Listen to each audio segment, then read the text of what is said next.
Welcome to the We Pod. Each week we bring you new stories, episodes telling the experiences, the adventures, and the lives of some of the most incredible members of our community. And this week is no different. Thank you to our sponsors, Digital Sparks, who are bringing so much incredible content to so many agents across our industry. We could not do this without you. Welcome to this week's episode of the We Pod.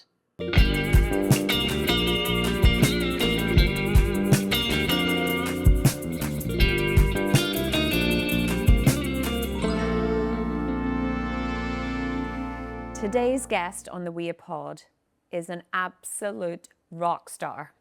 She is a woman who I have admired for a very long time for many reasons, none more so than how she has lived, shared humorously and so openly her recent cancer journey.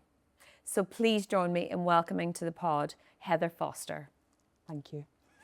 So first of all, thank you for joining us. I know that the last year hasn't been an easy one for you, and to come and to talk about it so openly will not be easy either, but I really, really appreciate it, and I will do my best to be sensitive and kind to you. But I also want to celebrate actually everything that you are and how you're telling your story and how you're living this journey, Heather. So thank you for being so kind as to join us. No, it's a pleasure. So before we talk about your cancer journey, there is so much more to this amazing woman than that. So I'd like to start with just a little bit about how did you get into estate agency, this industry, which you're now the regional director at Relocation Network, working for the incredible Simon Whale. So that in itself is probably a whole other podcast episode. But let's start with your career. How did you get into the industry? Yeah, so like many people, fell By into accident, it. Totally by accident. I'd left school, I'd gone to college, I'd left home quite young. Yeah. So I needed to work in order to be able to support myself and all of those sorts of things. And my boyfriend at the time went to work for an estate agent, did quite well, then went to work for another estate agent and said, hey, I've got somebody that could also come along and join. So I went and worked for one of the first Best Weaves franchises in the Midlands and did really well there, and worked for a couple of independent agents, was an estate agent for around 7 years. Loved it. I loved the thrill of being able to hand the keys over, knowing that you've done a really good job, but also, you know, working within the community and all of those sorts of things. The company that I was working for, they had disagreements, for want of a better word, and it didn't feel like it was going to be a stable environment. So it prompted me to explore what other opportunities were out there. And I'd seen a post through a recruitment agency for a position at Homesale Network, as it was known at the time. It was Homesale Network before Relocation Agent Network. And I essentially said, that's the job I want. Oh, wow. So I applied for it. They asked me to apply for a couple of other positions within estate agencies as well, just to keep my options open. Was thrilled. I was offered both jobs. The interview process, so Homesale Network was originally owned by Cartus, which is the world's largest relocation company, and there was a whole recruitment process that I had to go through. Richard Tucker, who was the MD or VP of RAN, I was interviewed by him and two other people, and there was very little information out in the web at that time. You know, 2007, the internet wasn't really as full of information or as developed as what it is today. So I'd done as much research as I could, and he'd asked me to do a presentation. I remember driving down to Swindon. I borrowed a friend's car because I hadn't got a car at the time, and sitting there thinking to myself, you know, you've just got to go and just give it your everything. I had such imposter syndrome. I thought, I'm going completely into the deep, don't really know what I'm doing. And somehow I bossed the interview and was offered the job, and the rest almost is history. So I've been with RAN Homesale Network since 2007. Wow. I had a temporary break from the network at the end of 2022. Went to work for Ion Property, who were just fabulous. I really enjoyed working for those guys. I was part of the new business development team there. But that was during the transition where Relocation Agent Network then fell in the hands of Simon Whale. Yeah, fell in the hands, love that. Can I just go back to a couple of things that you've just said? I just want to pick on a couple of things. The first thing is, when you go through such a robust interview process that is probably more thorough than you've ever done before, there's an incredible sense of achievement from that, right? And I often think that when we're recruiting, that if you give someone a job too easily, they value it so much less. And going through that really robust process makes you feel amazing when you've achieved it, right? So I think there's a lot of learning that we can all take from that. The second thing I wanted to pick up was, you know, you've had this imposter syndrome, and you know, you strike me as a very confident woman. You know, you're very comfortable in your own skin. Why do you feel that you felt such imposter syndrome, and why do you think that you doubted your ability yourself in that environment? I think it was probably because I was working for a very small company at the time who, whilst they were known within their local market, they weren't necessarily known in a wider audience. And there was very few team members, and all of a sudden I was going for an interview at the world's largest relocation company that was relocating 170,000 people plus worldwide. So how many employees were part of that organisation, and somehow I had to find or, you know, fight for my place within that. Yes, I'd been an estate agent, and I was a really good estate agent because I was passionate about what I did. But at the same time, I just felt massively underqualified. I was 24 years old and just completely going out of my depth. I was also, my partner at the time, he'd also said that he didn't think I would get the job. Cheers. And I think, luckily we didn't last. He got the boot very quickly after that, But that then made me doubt myself as well. But then in the drive down there, you know, it was a 2-hour drive from where I lived at the time. And in that drive down there, I still remember the CD I was listening to at the time, the music that I was listening to, the conversations that I was having with myself. Well, who was the CD? I was listening to Akon. Okay. Please don't judge. But it was what she got in her, it was her car, not mine. So it was what she got on at the time. And yeah, I was listening to that, and a bit of Bob Marley thrown into it as well, because that always sort of, you know, that makes me happy.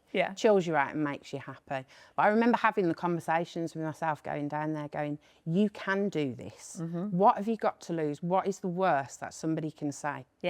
No. Yeah, exactly. You're not ready for it, or these are the things that you need to do in order to be able to get yourself ready for it. So in actual fact, what had I got to lose? Because I'd still got a job. It wasn't like I was unemployed at the time. I'd still very much had a job at the times. It was just I wanted to try and better myself and explore the opportunities of what else was out there. And I didn't really look back.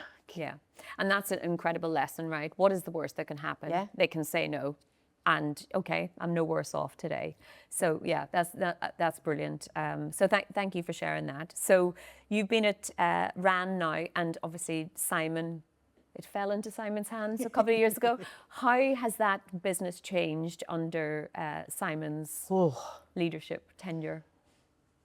Astronomically, I would say. The network, during the time when it had come away from Carter's, it had gone to another relocation company, and before Simon came into it, the network had difficulties. We aim to always work with the best estate agents in the country, the best independent agents in the country. And by definition, the best independents tend to be the ones that are acquired. And a lot of the resignations that we had from the network wasn't due to the fact that they didn't believe in the network or they didn't get value from the network. It was because all of a sudden they'd gone from being the best local independent agent to now being corporate, which technically then meant they were off hands and they weren't able to work. And we're still going through a little bit of that now. You know, we've had a couple of agencies recently that have been acquired by corporates where we're in that same situation. The more agents you end up losing, the harder it then gets. So we were going through quite a tough period where we weren't then getting the investment into the network as well to be able to help rebuild that. Simon coming into it, Riley coming into it, he brings just so much energy with him, doesn't he? I mean, he's by definition, he is one big kerfuffle. Absolutely is. He's a bag of madness, but in the best possible way. He builds connections with people, he makes connections with people, and he is just put so much energy back into the network, in knowing what the network is capable of and where we want to get to, it really has started to turn around. And, you know, where the growth that we've had just in the last 12 months alone, you know, the referral numbers, they're up 45%, the average fees up drastically, all of those things, members joining the network. It's an exciting time to see where the network is going to go, but the only way it's going at the moment is up, and that's an exciting time. Yeah, that's great. And, you know, it's amazing that that's happening in your professional life, because in the backdrop of all of that, things have significantly changed in your personal life. So you're a mum and you've got 2 young children? 2.5 children. So I've got two children, George and Poppy, 11 and 8, and then I've also got a bonus daughter. I don't like to call her my stepdaughter. Okay. She's the daughter that I was given as a bonus, and that is from my partner's or my husband's previous relationship. Amazing. Ellie Marie, she's 17, coming up 18. Amazing. So a mum, a very busy mum, obviously committed to your career, and at 41, you had an incredible discovery. So tell us about that. Yeah, so in the September of 2024, 23. 23? Yes, 23. 2.5 years ago. I don't even know where. So last year was 25, we're in 26 now. Yeah, it was 23. 23. So I'm 16 months into treatment. Okay. So it was in the September. I'd been on holiday for 2 weeks. We'd all had a family holiday. We'd had a fabulous time. I was coming back into work on the Monday morning. Kids were still off. It was the end of the 6 weeks holiday. We were going on to our sort of usual morning call, and I thought, you know, I've had a really good couple of weeks. I'm going to have a shower. I'm going to you know, get myself ready for the day, even though we were going on a Zoom meeting. Get myself ready for the day. And the kids were in the bedroom watching TV. And where I normally stand to sort of get ready or to dry myself after the shower, it blocks the view of the TV. So the kids are like, get out the way, Mum. So it prompted me to go and stand in front of the mirror, which most middle-aged women's, after they've had children, will avoid at all costs. And it's full-length mirrors, so it's not hiding anything.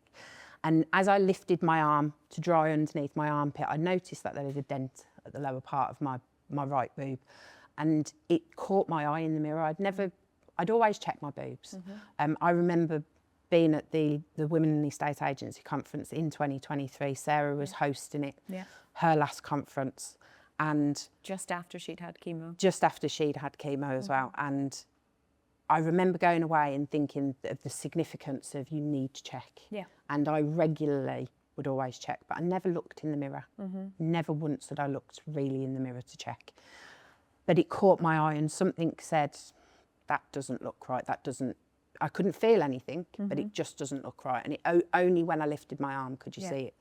Luckily, it was 7 o'clock in the morning, so I'd managed to get hold of the doctors at 8 o'clock. Amazing. Managed to get an appointment. And they said, come in at 3 o'clock. Went to the doctors. Doctor examined me. She too couldn't feel anything. She couldn't see a lump or anything, but she said, because this isn't your normal, we will refer you and we'll go down that 2-week advanced screening that we do. With the advanced screening, so if you're over 50 and you go for your annual mammogram, you just get a mammogram. With the screening, they also back it up with an ultrasound as well. So a couple of weeks later, I went and had the screening done. Went in for the mammogram. Hated every second of it. I still remember her name. Bless her. She was very new into the job, and she was very sort of, this is what I have to do. And there was no personal element to it, so it made me feel quite off guard. It's not a nice process anyway, but if you're already concerned about that, it makes it additionally awful. Absolutely. And she was just trying to do a job, but there was no sort of nurturing that came with it. So it sort of made me feel uneasy, if that makes sense. I then went in for an ultrasound, and within 20 seconds of them doing the ultrasound, they went, we just need to pop you back round, and I'll never forget the words. We just need to pop you back round for another mammogram just to make sure we're not seeing things.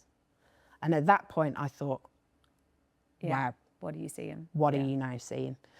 Then went for another mammogram, and they had to take it at a completely different angle. I mean, mammograms don't hurt, they're just uncomfortable, but having your boobs put at 45 degrees was... I felt like a contortionist while I was having it done. And then went back round, and they then, as I sat down, I said, what's going on? What have you found? and they said, we have found something, but we don't know what it is until we do the biopsies. Yeah. So they did a biopsy of the tissue in my breast, and they also took biopsies of the lymph nodes as well. 1st of October, 4 days before, or 3 days before my birthday, I then got the news that I'd got breast cancer. It was invasive ductal carcinoma, grade 2, stage 2. So with breast cancer, they grade it and stage it. Yeah. And I think people don't really realise just how many variations of breast cancer is out there. I think there's over 20 different types of breast cancer, and each one has a different treatment that comes with it. Yeah. But the good news is, as common as I am, I had the most common type. I'm quite proud of the fact that I got the most common, because I am common. But it was also hormone-led, which then meant that the treatment needed to be tailored towards that. And when you got that news, were you expecting that news? Had you at that point reconciled that that's what was coming, or was it a shock? I think deep down I knew. Everything in your power prompts you to go, it's going to be fine. Yeah. You know, 1 in 4 people, 1 in however many people that go for these routine examinations will be the one that's found to have breast cancer. But I think deep down in my mind, I knew. I had to wait 13 days to get my results from the biopsies to being told. And that 13 days was probably, I found that 13 days the hardest than what I have throughout the whole experience, because being in limbo is not a very nice place to be. You can't plan, I like to be able to plan things. I like to know what's happening, and limbo really affected me quite a lot. I think we all like to know what we're dealing with, and then you can make a decision, okay, this is how I'm going to approach it, this is how I'm going to deal with it, this is my mindset, and then you put a plan of action in place if you're that sort of person. Whereas if you don't know what you're dealing with, you can't plan for anything, and that's absolutely. Hard. Yeah. And I think for me as well, my husband had lost both of his parents within 2 years of each other, both to cancer. His dad died within 5 weeks, his mum died within 9. So for me, it wasn't my first thoughts wasn't about me. I know that I'm strong, I'm resilient, and whatever gets thrown my way, by hook or by crook, in spite of myself, I will get through it. Having to think about how my husband would react to it, how my kids were going to be affected by it, how my parents were going to be affected by it, that really worried me more than anything. Yeah, of course. And I was terrified for him, because all of a sudden he would then be faced with, you know, I haven't got my mum and dad, I've only lost them a few years ago, and what am I supposed to do now? So how did your husband take the news, and how did your kids take the news?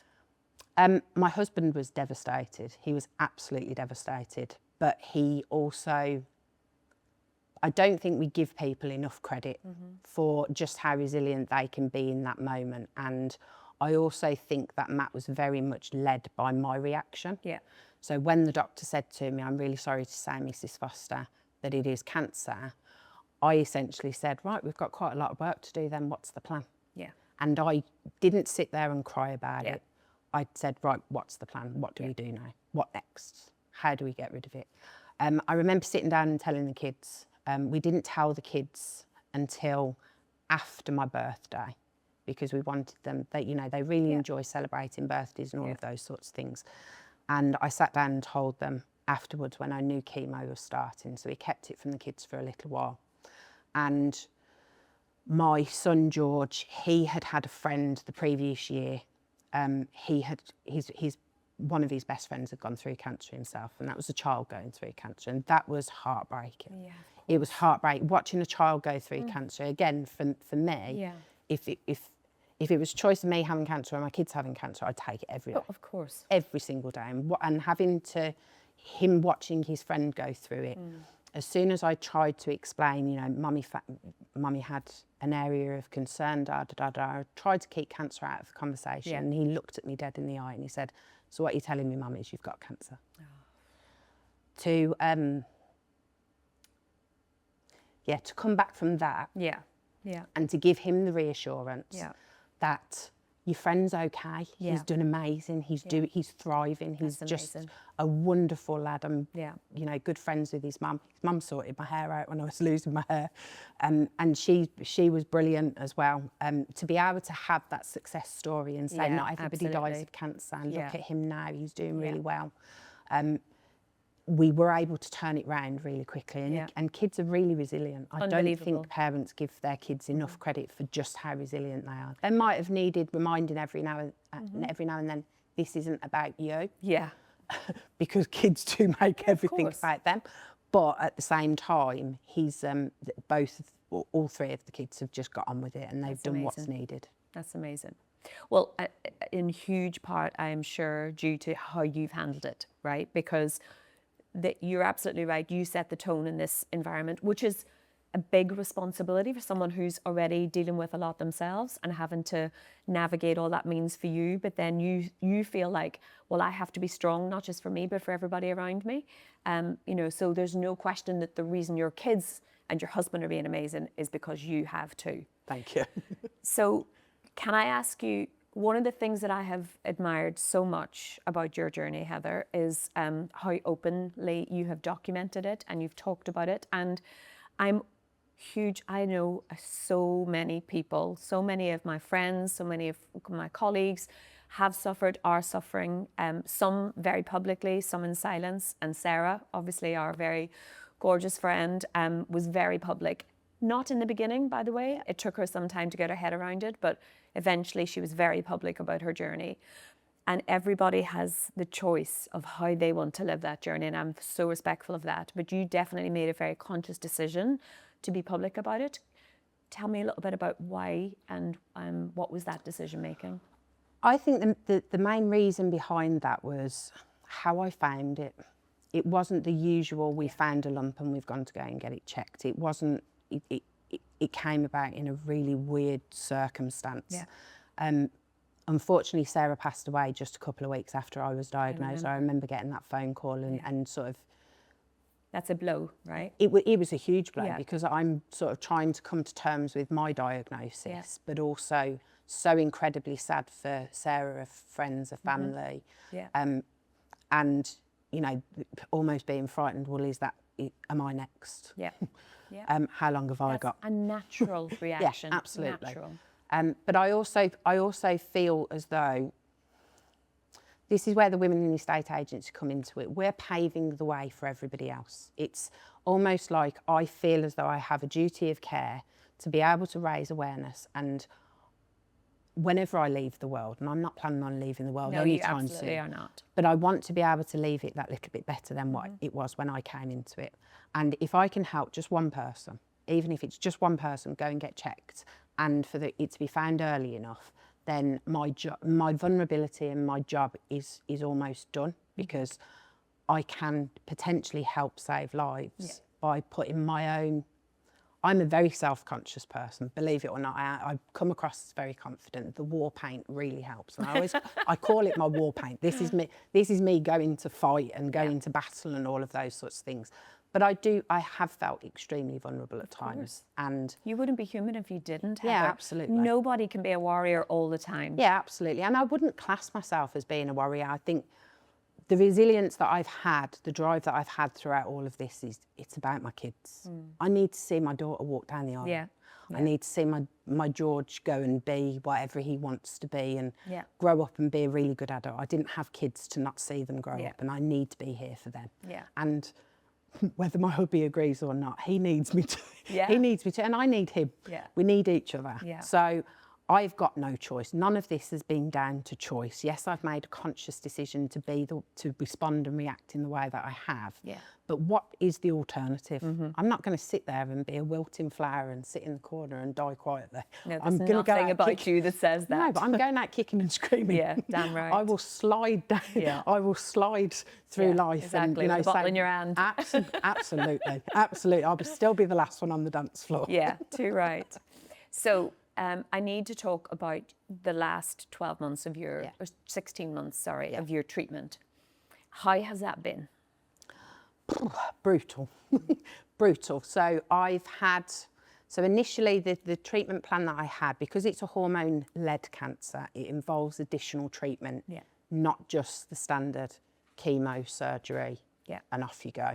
And I remember Sarah talking about the different hundreds and hundreds, like, I want to say there's like 900 plus types of chemotherapy, which was totally mind-blowing, right? So, and then you add hormone therapy on top of that as well. So it is so complex. Yeah, absolutely. So the type of cancer that I have, I'm HER2 positive, which is a protein, which is a hormone protein, and I'm also estrogen positive. So it meant not only going through the treatment, but I also needed to be put into menopause because I'm still young. Yeah. For want of a better word. Well, you definitely are. So I initially had 7 rounds of chemotherapy. Started losing my hair within 10 days. Yeah. And again, going through this, you have to find the elements that you can control. Yeah. And there was no way that I was going to allow cancer to take my hair. No way whatsoever. And if it was going to take my hair, I wanted to do something good off the back of it. Yeah. And in honour of Sarah and everybody else going through it, I decided that I wanted to raise money for breast cancer now. And within a really short period of time, managed to raise just shy of £7,500, which I was absolutely blown away with. Yeah. And I didn't manage to do the whole taking the hair or shaving the hair off in the way that I'd planned, but the way that it turned out, doing it at home on a Sunday afternoon with just the hubby and the 3 kids. Because it was coming too soon, right? Because it was coming out it was literally coming out in clumps. You know, you get a couple of strands initially and you think, oh, is it starting to happen? And then before you know it, you run your fingers through your hair and you've basically got a mat in your hand. So I decided that I was just we needed to bring it forward. Yeah. And that day seemed like the best day to do it. That was tough. Yeah. That was a tough day, but it also, the love that we had for each other that day. And I still sometimes look back at that video and the music that I put to it and all of those sorts of things and just think, God, we were such a unit that day. Yeah. We were an absolute force to be reckoned with on that day. And they made the whole experience so much gentler and easier for me. Yeah. So the 7 rounds of chemo, I had 3 rounds of what's called EC, also known as red devil. It's a red liquid that goes in. It's very dangerous if it touches outside the skin or goes into tissue outside of the skin. That essentially caused the hair loss and various other side effects with it, you know, feeling sick, fatigue. I mean, when people say that they're tired and they've got fatigue, I look at it now, right? I look at them now and go, you've got no idea, no idea whatsoever. And I've got an appreciation for people that do suffer with fatigue now as well. After Christmas, I then started on a new regime called docetaxel, that was by far worse. And I'd been told that it was going to be easier, but I actually found that one worse. Side effects for that were horrific. But I carried on working. I did carry on working on the days that I felt well enough. You know, you get to know a routine when you go through chemo. You have so many days where you don't feel very well, but then. And I'm guessing you crave normalcy as well. Absolutely. Whenever you're outside of that routine, you want to get back into what normal life looks like. I've always said all the way through this that cancer wasn't going to define me as a person. It wasn't going to dictate my life. It wasn't going to. Yes, I have to make time to be able to do all of the things in order to get better. Yeah. But on the days where I felt like I could live, I was going to live. You're going to live. Yeah, absolutely. And I know that netball plays a big part in that routine as well. Yeah, netball has always been a massive release for me. You know, everybody has things that they need to do for their own mental well-being. And I've played netball since I was 7. I joined a new netball team 12 months prior to being diagnosed. It was through my hubby's cousin. She'd introduced me to the team and I just fitted in straight away and they fitted me straight away. Oh, I love that. We are all just, they're amazing and they have continued to be amazing all through this. They've allowed me to come and go as and when. They've built me up and supported me in every way that I can. After I'd finished chemo, I had to have surgery and every year we go on a netball weekend away. We go to Breen and I just wanted to be well enough to go. Yeah. That was my plan. It was 7 weeks or so after having surgery. So, you know, the thought of being able to play, having had the lump removed, but also having 15 lymph nodes removed from under your arm, that was more intrusive than having the lump removed. Yeah. You know, I didn't really, having the lump removed from my breast didn't affect me at all particularly, but the lymph nodes, that hurt quite a lot. I had quite a lot of cording that I had to break in order to be able to get the movement back in my arm, and I'm still numb even now. But I just wanted to be well enough to go to that weekend and just enjoy And it. isn't that important though, having those goals to work towards, because it helps your mindset and it helps you physically work towards something. Absolutely. And for me, it was all throughout this, it's, okay, when can I live next? What can I do next? So going to see Peter Kay, that was a plan. Just wanted to be well. I waited 2.5 years. I booked the tickets 2.5 years previously. Wow. I wasn't going to miss it for a bit of cancer. No, I wasn't missing that at all. So it's having these different milestones of, if I can just get to that and I can be well enough to do that, then it means then that I can prepare myself for the next raft of whatever's coming my way.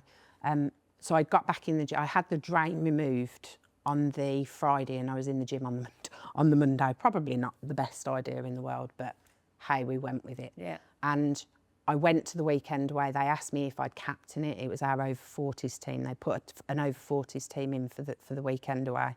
And they'd said to me, would you be the captain? And I was like, okay, I'm not sure how well I'm going to be to play. They were like, no, but we want you to captain it. And I got there and I thought... They sound like a great bunch of women, by the way. They're amazing. Yeah. They're just amazing. But yeah, so we got there and I said, I think I'm going to try. Let's give it a go. What's the worst that can happen? Exactly. My arm hurts. Yeah. What's the worst that can happen? And I played most of the tournament. There was a few games that I sort of came out of and we managed to get into the next round, which was on the Sunday. And we went into the next round and then somehow found ourselves in the final. And we came up against a team that had beaten us twice already. And throughout the whole weekend, my hair was just starting to come back. It was still really patchy. It was a really warm weekend. And the last thing I wanted was to get sunburn on my head. Yeah. And I didn't really want to wear a hat playing netball because you can't see. Yeah. So I wore a wig. And going into the last game, I had a this is me moment. I'll never forget it. And I just thought, you know what, sod this. Whipped the wig off and said to Grace, our team manager, I was like, hold this. Watch this. Watch this. Walked onto court and we won. Amazing. And we won the whole tournament out of however many teams that were there. And it sounds so ridiculous in so many ways, but it's probably one of the best achievements. That doesn't sound ridiculous at all. One of the things that I'm most proud of, and it just brings me so much joy that I was well enough not just to go and be with my friends, but I played. To kick ass. Captained it, and then we absolutely kicked ass, and the team that we beat were beside themselves. But they should have been really pleased given the situation, right? They didn't look very pleased. No. Well, at least they know it wasn't a gimme. Well, and I also think that, you know, from their point of view, that us going on to it, they assume because they beat us twice already. Yeah, exactly. They got it in the bag. Yeah. So the fact that we went out there and sort of outsmarted them and achieved that, and it was they were sore losers, but you know, we went out there and we did what we needed to do. And Amazing. then on the Monday, so we came back, that was the Sunday, and then on the Monday I started chemo again. So I went back into chemo and I'm 10 rounds in. And I know, because you told me earlier, that you've got another round of chemo tomorrow. So tell us a little bit about what's left in terms of your treatment. Yeah, so following on from surgery, I then had to go, I then had to continue with chemotherapy, and that was part of the hormone treatment. Yeah. So when they did surgery, I'd responded really well to that initial chemo, but what they wanted to see was a total pathological response, as in there was no cancer left. There was still a little bit of cancer left, so it meant that I hadn't had a total response. They then needed to tailor the hormone therapy back to a chemo drug called Kadcyla. And that was essentially is a preventative drug to stop it from coming back. So they cleared the margins, which was really good. I'd had a total pathological response in the lymph nodes. So my lymph nodes were clear because they had been affected initially. But this preventative treatment is chemo. So you're back into that chemo regime. It happens every 3 weeks. You have to have blood tests a couple of days beforehand to make sure that you're well enough to do that. Yeah. And in addition to that, I also had to have 20 rounds of radiotherapy in conjunction while going through the chemo. So I started chemo again back in June, and I'm due to finish in the middle of March. And that will be hopefully it for the treatment? Well, yes, in terms of active cancer treatment. However, because it is a hormone-led cancer, I also have to be on hormone treatment. And that will be for 10 years. Right. So, yeah, I don't completely escape treatment. I still have to have a monthly injection and a daily tablet, and that essentially puts you into menopause, keeps you in menopause, and hopefully in 10 years' time I will have naturally gone through menopause. Yes, and you'll be out the other side and quicker I'll be out than the other side. most people would. Yeah, absolutely. And I think, you know, sometimes I might be one of the unlucky ones in the fact that I have to do menopause cold turkey. There is no HRT for me. HRT is the worst thing that I could have. Essentially what it does is it strips the estrogen completely out of your body, so you then have to deal with the side effects that come from that. So joint pain is my best friend, and I didn't realise that estrogen is what actually lubricates your joints. So when they take the estrogen away, I'm full in menopause and HRT, so I understand. So you all understand of this. all of that. Yeah, you understand all of that, and that's been a challenge navigating mood swings. I try to think that I'm not that moody, but your husband says otherwise. Will probably say otherwise. Snap a little bit quicker than what I would have before, and then I get really frustrated that I've done it. Yeah, of course, but that's natural. Yeah. Let's end a little bit on a positive on this one. Obviously, there's been a huge amount of challenges over the last 16 months. What have you learned about yourself, and what have you learned about, I guess, friendships, human nature, support structures in the last 16 months? I think I've come to realise, even though I always knew that I was a strong person, I've actually proved how strong I actually am, and how much of a want of life that I have, and how much I want to enjoy my life, and how much I don't just want to exist, I want to live. I really want to live, and I've learnt to say no when I need to, and I think it's really difficult as a full-time working mum. You're trying to be the best wife, you're trying to be the best mum, you're trying to be yourself at the same time and excel in your career and all of those sorts of things. But sometimes you can't do everything. 100%. Sometimes you have to learn it's impossible. Yeah, you do. And I was never very good at saying no. And I have learnt, the hubby again probably wouldn't agree with me, but I've said no to more things than what I probably would have. Yes. And trying to find a different pace to life and accept what I can do, what I can't do. Yeah. And all of those sorts of things. But I also think that, am I allowed to swear? Absolutely. Shit happens in life. It happens to all of us. Yeah. And we have a conscious choice. We have a conscious choice of how we choose to deal with that. Yeah. I could have chosen to sit there and feel sorry for myself and allow it all to consume me and, you know, be really negative about it. But instead, I've actually made that conscious choice of, no, this is just a phase. It is a chapter in my life. Yeah. And at some point, I get to turn the page. And whatever that next chapter looks like, it will be what it will be. I don't actually have control of that. Yeah. But I can live in the here and now and make the most of what I've got here and now. And yeah, just be ready for what life throws at you and live. You know, we can spend a lifetime saying, I'll do it when I'm better. Yeah. But being better may never come. Yeah. So do it now. Absolutely.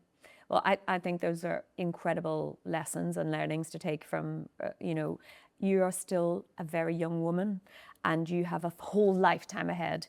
And if you can learn those lessons now to approach the next part of your life, then, you know, then it'll have been worth it, right? Yeah, absolutely.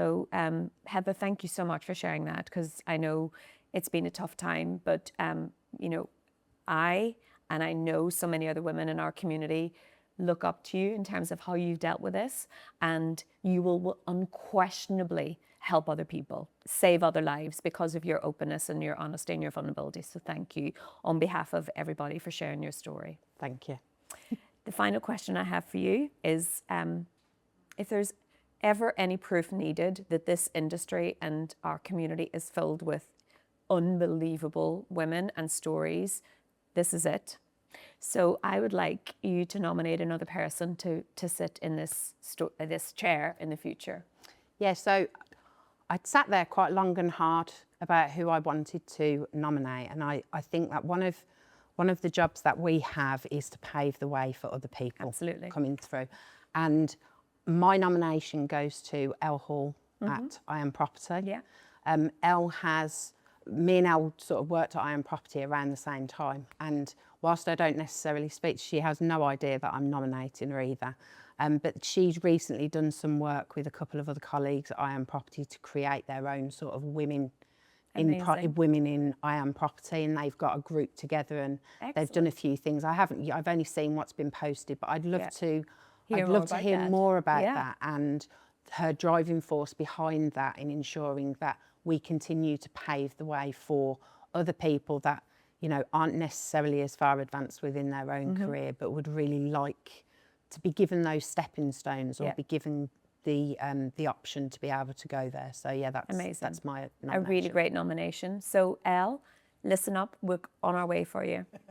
Heather, thank you so much. There was several times during that conversation that I was on the brink and I held myself together, so I'm super proud. But that was incredibly inspiring and very uplifting. So thank you so much.